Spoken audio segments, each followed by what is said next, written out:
Okay, so I've got set up behind me an oil distillation setup, one that I've shared in the past, but I wanted to actually use this opportunity to create a video that more exhaustively details this. And so for anyone who's interested, I hope this is helpful. It's a cool process. I've been getting more and more into it over time, and yeah, I mean, excited to see what fun stuff we can get out of it. So we're in the setup phase. Let me just show you what I got here. So so far we've just got our boiler set up. So I'm running a 120 volt heater and pump power supply, and so this is going to heat up a bit more slowly than other options. There's a 240 volt option that apparently heats up much quicker.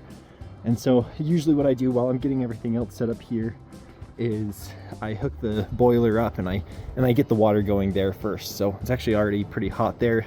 It's not quite sealed yet, but all it is it's a barrel of water that has a heating element in it and is currently getting boiled. So the next step, what I'm going to be doing over the next few minutes, is setting up the second part that the boiler actually connects to.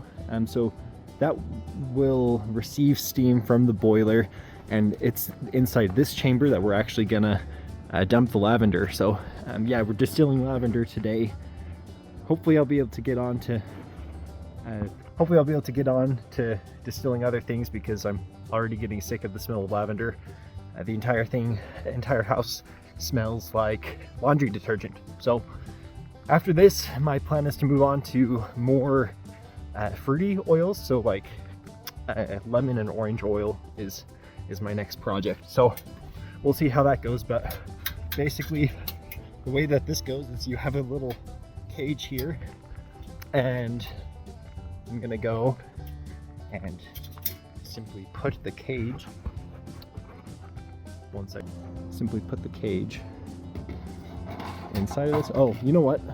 It's got a lot of dried lavender buds from the last run, so I'm gonna take some time to brush it off. I'll be right back. Okay, so hopefully it's not too hard to see, but I just installed the cage. And so what that does is it allows a bit of open air at the entry of the steam for it to get evenly distributed at the floor, where I'm going to dump all of the dried lavender buds. And so that's going to help us create a more efficient system, more efficient distillation, where steam is actually accessing all of the buds at once, at least in theory, as much as it can. You know, lots of stipulations behind that. So okay, so next I want to talk about the feedstock. Making sure that you're picking the right supplier is really important, because you don't want to be distilling non-organic stuff. That's a witchcraft thing. It's because if you're distilling things that have pesticides in them, you could be distilling the pesticide. And I, for one, am not interested in consuming concentrated poison. I know very few people who would be interested in doing that themselves. So now, I think the best case scenario is that you grow your feedstock yourself. That way you know exactly, you can guarantee essentially what's going into it, and you can control, you know, the types of fertilizers and pesticides you use.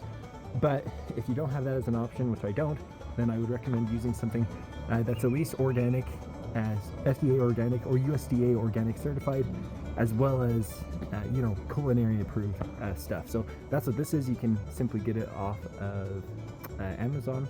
I've heard mixed things about the micro ingredients brand itself, and so you do still exercise caution in any case is really what you want to be doing. So okay, so yeah, we have the lavender here. Take the plastic spoon out. We're not interested in distilling polyethylene. And then all you do is you dump it in. Dump the whole thing in.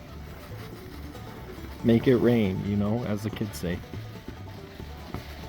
And it smells already really strong as I'm dumping it in. I'm already almost sick of it. So again, very excited to be getting into the the orange oil scene. So once it's in there, you just want to reach in, spread it out a decent amount. You know, you have about maybe from the tip of my finger to my knuckle. Americans will use anything but the metric system of depth there. So I haven't run a study yet to evaluate whether or not that is excessive. It might be. I know that to run a lot of the buds came back. They had all lost color, but I wasn't necessarily sure if they had all completely extracted their oil. So we're gonna see that today. Hopefully it comes back okay, and if not, you just learn and improve. So it's like, maybe we'll do less next time. But this is a very long process, so it's good to get as much mass of plant in as you can, so that, you know, you best bang for your buck. It takes a long time to heat up this water. So far, we've been running for about an hour, and you can barely see that. It flashes on the screen, but it doesn't actually look like that in real life. It's just a camera effect. But we're at 178 degrees Fahrenheit. Let me just make sure that this will actually get what I'm going for here. It's gonna be a little awkward, actually, isn't it? Gosh dang it. Okay, maybe we'll go.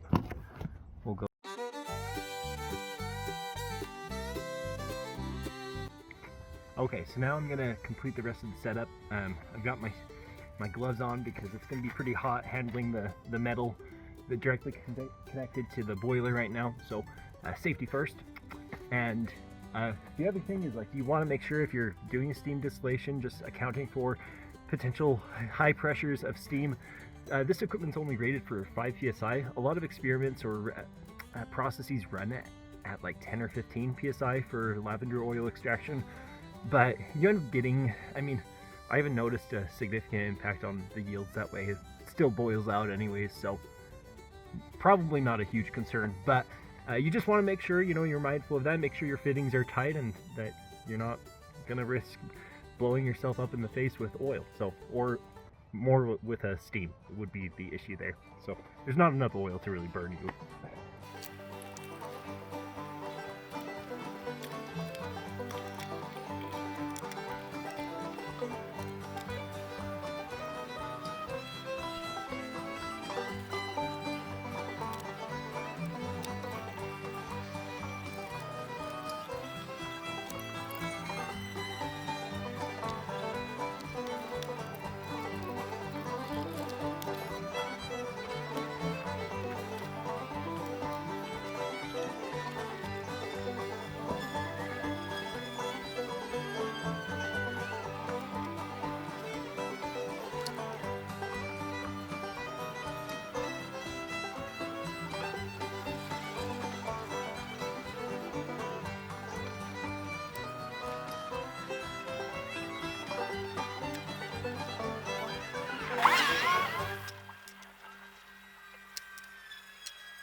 Okay, so we're just about set up. A quick recap of everything I just did.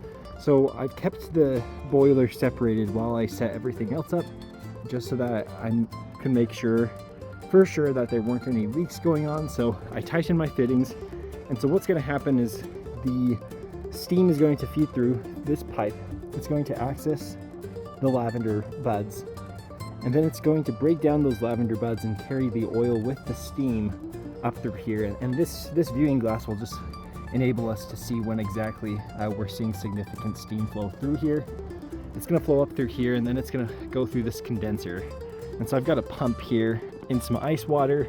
I just pour several pounds of ice into it with the hope that for the duration of this run, that's going to keep the water cool enough to have an efficient condensing system. So, and then finally, once the steam condenses, it's going to flow right into here, our collection vessel. So without further ado, the next step is to connect it and to watch it go. The other thing before I do that is I also have some backup monitoring equipment. So while this system controls and monitors the temperature, I also have the temperature being recorded and monitored on my computer. And this is just a very simple circuit. I can probably share more information if anyone's interested. It's a very simple code. It's just connected to a temperature sensor to the chamber. So, and I did that because I want to understand not only how hot the steam is leaving the boiler, but also what our max temperature is inside the actual plant chamber, because that's really what the plants are feeling, and they should ideally be very similar in nature, but the only way to verify that is by monitoring it. So we're clocking in at about 95 degrees Celsius in the plant chamber, and so that demonstrates that there's pretty clear steam flow. High temperatures are definitely, well, as high as they need to be for the lavender to begin evaporating. So we can see that the sight glass is all steamed up, and as we speak, the condensation process has begun. And so within a matter of minutes, we'll see oil and water dripping down through this into the collection vessel. So exciting stuff. Woohoo! You can see now there's a very visible layer of oil collecting. That's one of my favorite parts about this process. Is I was expecting a lot less oil from the start, but I mean, it's a very visual, instantaneous result that you may not always get with, I guess, other types of experiments.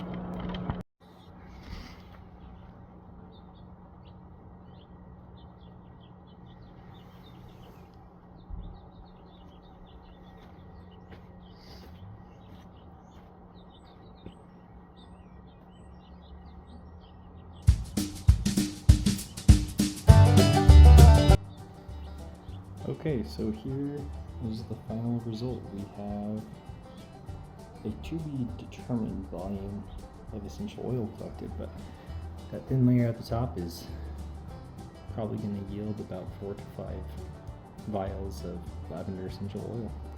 And the rest, the hydrosol here, is also very fragrant, also usable in a number of applications.